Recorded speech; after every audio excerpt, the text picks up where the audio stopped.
So the MAGA momentum is back, baby. We are flying right now in a really good direction. The MOU with Iran, UFC 250, the momentum was already there before. It was a little bit under the, behind the scenes, but it was building, as you'd see if, watching me cover it here. But now it's open and people can feel it. And that matters. As somebody with a marketing background, I'll tell you, how people feel matters more than how they think. Whether you like it or not, it's the truth.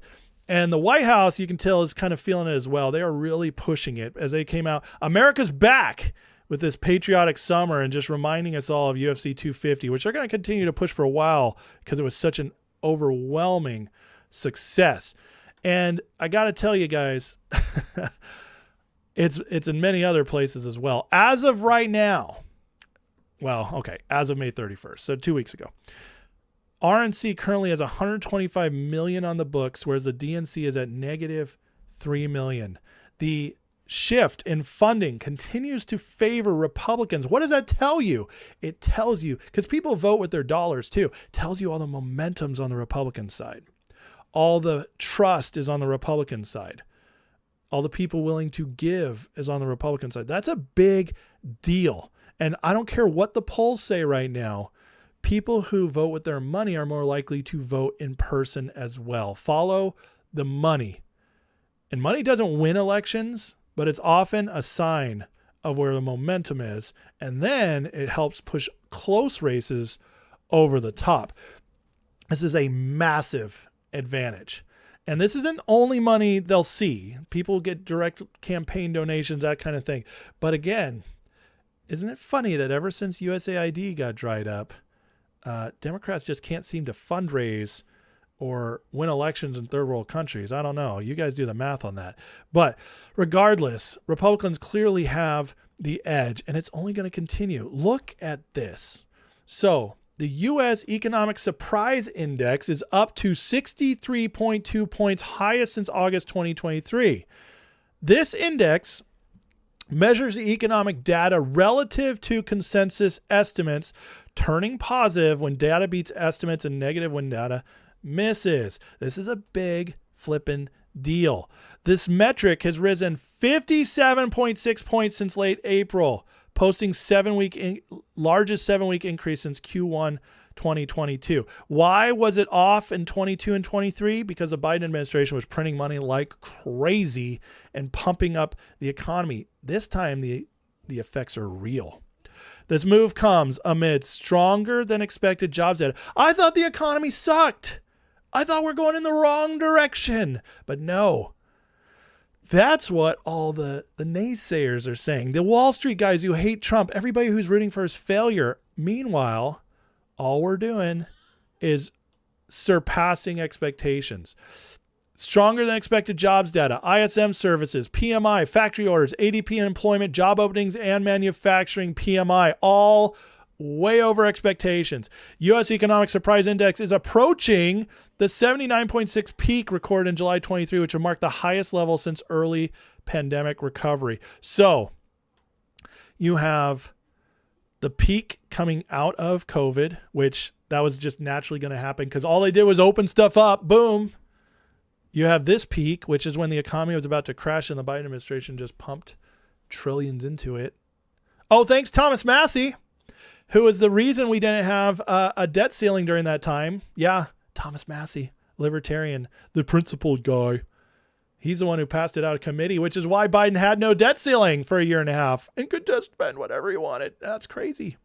Thanks, Thomas Massey. That's why that one peaked. This time, no printing. No, Trump did it the Reagan way on steroids. Cut regulations, cut taxes, tariffs, and getting investment. And now the U.S. economic data is crushing expectations. I told you guys, coming into Q2, end of Q2 into Q3, we'd start seeing a boom. It's starting to happen. It's only a matter of time until people start feeling it. This always happens. Everybody who studied economics for more than 5 minutes historically knows this is the indicator. When all these things start happening, the boom to the people is just coming right up behind it. Usually 6 to 10 months behind it. It just takes, it's a lag, because these are the investors paying for stuff, blowing up, creating new jobs. And then the money starts rolling in from their investments. And that's when the wages start going up. It's coming, guys. It's coming. So really good. And with all this, we're still winning the culture. As Daily Caller put out today, it's arguably the worst month for Pride since HIV in the 80s. I'm proud this month for once. Several people fighting back. We have the athletes fighting back. We have the guy busted in a charter in, I think it was New York just yesterday, shutting down that whole trans activist organization. Yeah, the pushback is here because we the people aren't standing for it anymore. Is this another signal? Culture is shifting. Economy getting better. Culture shifting. Democrats have no money. And again, like I got this question earlier, the rise of communism, socialism. Well, I push back on that because this is what's actually happening. In 2020, Democrats held North Carolina, the advantage in North Carolina registration by 390,000. As of today, Republicans are up 117,000. Guys, that's a 500,000, 500,000 flip of voter registrations in North Carolina, a purple state. That's incredible. And this is not just happening in North Carolina. It's happening nationwide. Whereas nationwide, just since 2020, Republican registrations are up 250,000. We're winning and we're growing. And this is the stuff they don't want you to see. And you know why they don't want you to see it? Because they're terrified that if they lose this midterms, they're not getting back into power again for 10 to 12, 20 years. And I mean that. I've done the videos on it. I've showed you guys the analysis. I've broken it down, the demographic changes. Because if we hold the midterms, we are very likely to win 2028. And then the 2030, that census will change everything. So get ready, guys. The shift is already happening. The only question is how far do we take it? And again, they're panicking. Chuck Schumer today warns the Save America Act will remove 25 million people from the voter rolls. Why, Chuck? That's a weird thing to admit, isn't it? Isn't that a strange thing to admit, that you would lose 25 million people out of voter rolls because you're just requiring citizenship? Now, his argument is women can't get their birth certificates, which is so stupid. Good, they changed their names. Even women keep pushing back on them on that. So where's the other 25 million? Chucky? We know. We all know. they won't be able to steal anymore. So they're panicking. And they're panicking because they also know they got a bunch of crazy people run for office. James Talarico has now come out and said, oh, this is my theologian. The trans queer Latinx theologian is inspiring me. This is the guy running for Texas. The vegan running for Texas. Says God is not binary. Plus, they got Graham Plattner up there with all his sexual allegations. The Democrats are freaking out because they know you have to be in the middle to win elections. Even if you're lying, and even if you're going to run like a hardcore leftist like Obama, like Clinton before the Republicans held him in check thanks to Newt Gingrich, like Biden. Yeah, they might run as centrist, but you can't be this crazy out in front. If you're this crazy out in front, it's bad for you. As Doug Schoen, longtime Democratic strategist and pollster, has to say. With you. Okay. What the heck is happening with your party? It is moving far left. Bernie Sanders has become the ideological leader of the party. The congressional candidates you mentioned, 2 of 3, 3 of 3 may well win. You have Plattner in Maine. You have Abdul El Sayed leading in Michigan. Put another way, my party is being taken over by far-left socialists who do not basically believe, as you heard, in our American values. It's very scary, Lisa. It is very with you. Okay. That's the smart Democrats know. They're scared. And it's amazing that we actually have some of them being honest about it.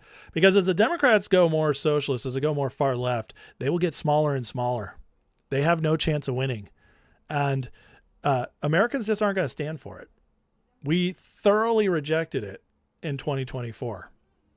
2016 was a different rejection. That was an establishment rejection, Trump coming in. Then we got Biden in, and they ran it as left as they possibly could run it during that time.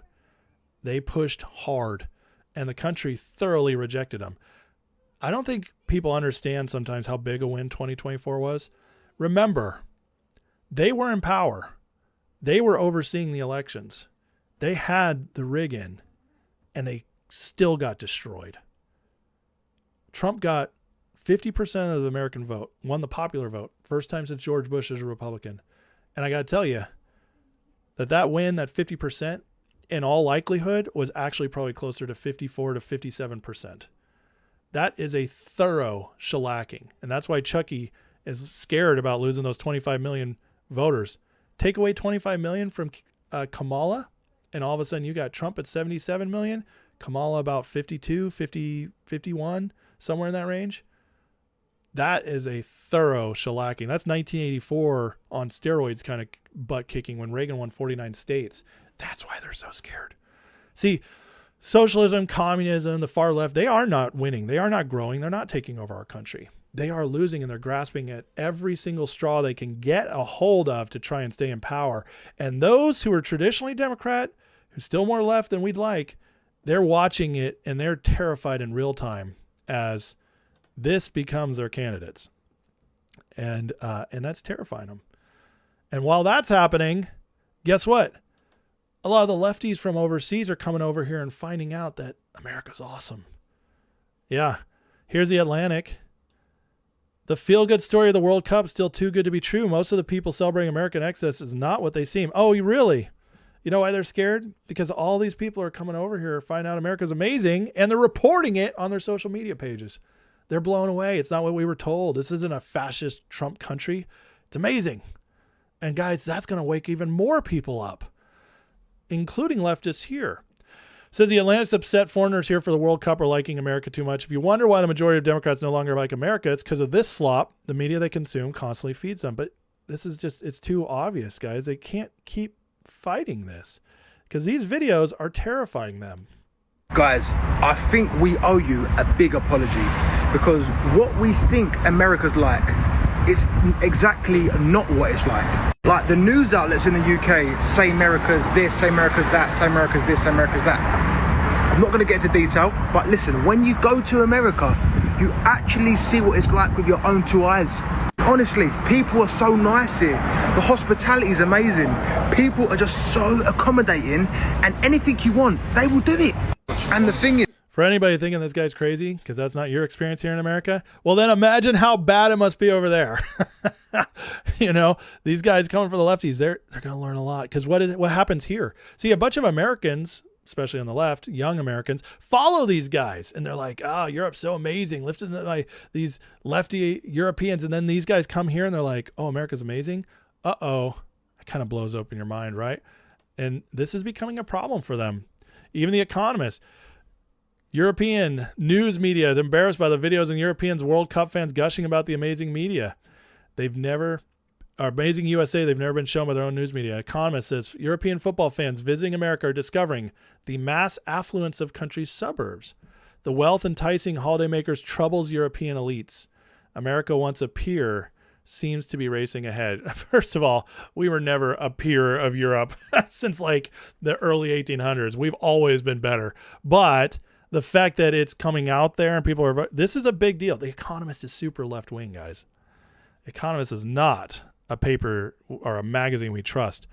And for them to put this out there, vibe shifts, folk.